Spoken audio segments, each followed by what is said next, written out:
We're on the Iowa Agribusiness Radio Network, and I'm talking right now with Kip Eideberg of Equipment Manufacturers.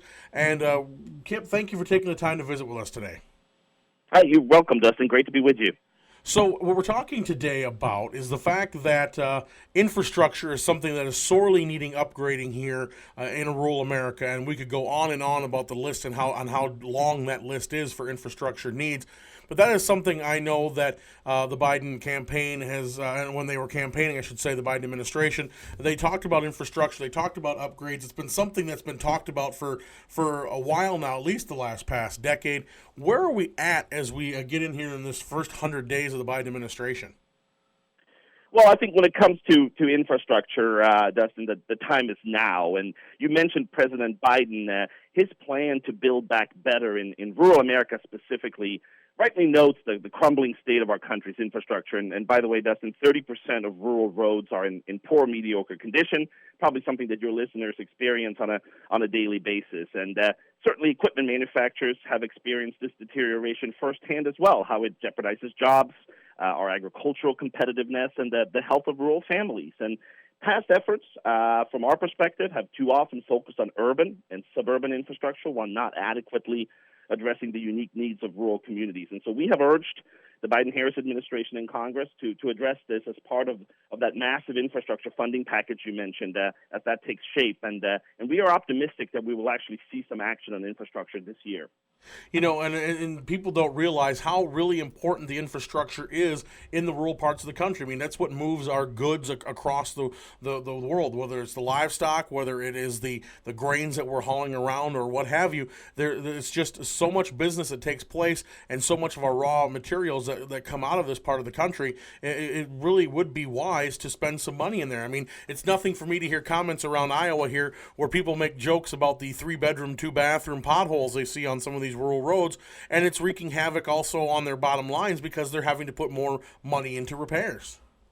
Yeah, it sure does, and I think it's important to note, Dustin, that transportation infrastructure improvement is perhaps the most obvious need. You mentioned those large potholes, but not the only one. And as your listeners know all too well, we also need to make a significant investment into providing clean water and quality, affordable housing for families in underserved communities, like expanding broadband to connect rural communities to the outside world, and enhancing the ability to supply reliable and secure power. And the reality is, Dustin, that millions of Americans do not have access to reliable high-speed broadband, leaving too many hardworking Americans at a disadvantage.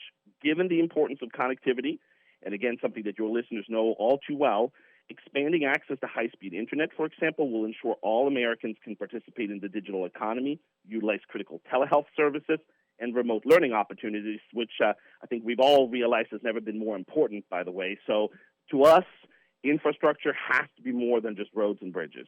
Exactly, and like I said, the list is very long and very deep. I mean, we could talk about rails, we could talk about river systems. I mean, there are so many things that need to be improved. And so, where's the opportunity to go? I mean, it's like I said, it's a long list, and you can't attack everything at once, but you want to get the most bang for the buck and to take the most of the opportunity. So, what are we looking at in this time period to be a good opportunity to start somewhere here in rural America?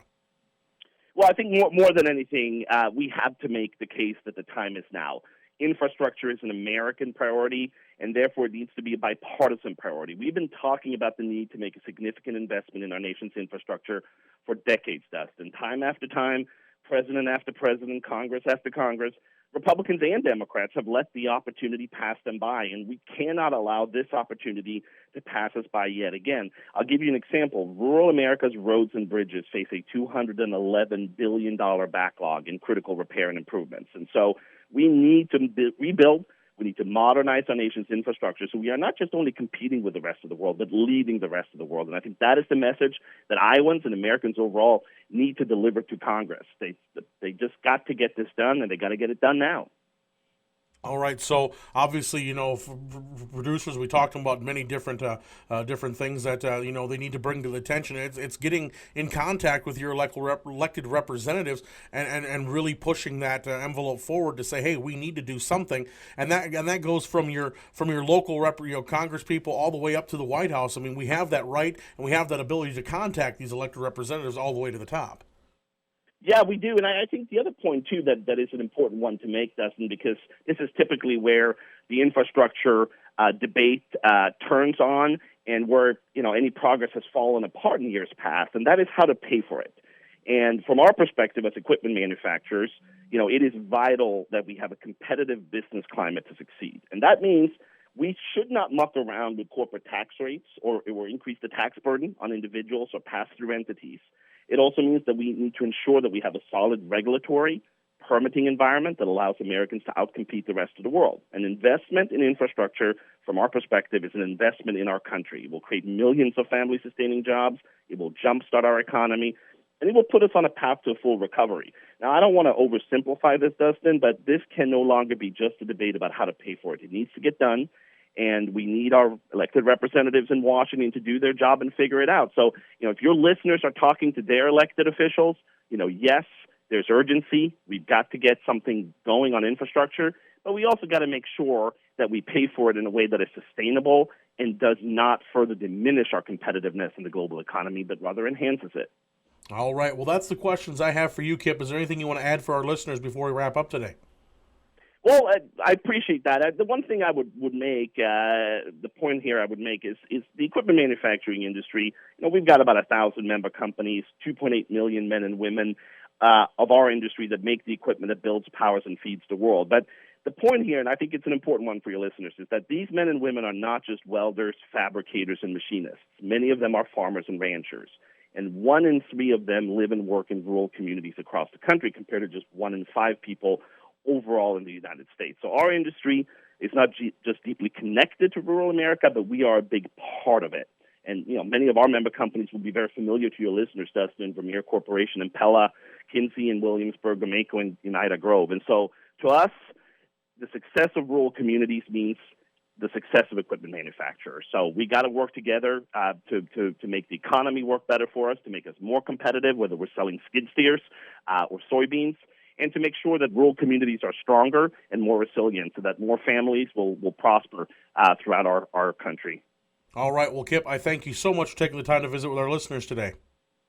Thank you very much for having me on, Dustin. I appreciate it. That's Kip Eidelberg. He is a Senior Vice President with Government Industry Relations for the Association of Equipment Manufacturers here on the Iowa Agribusiness Radio Network.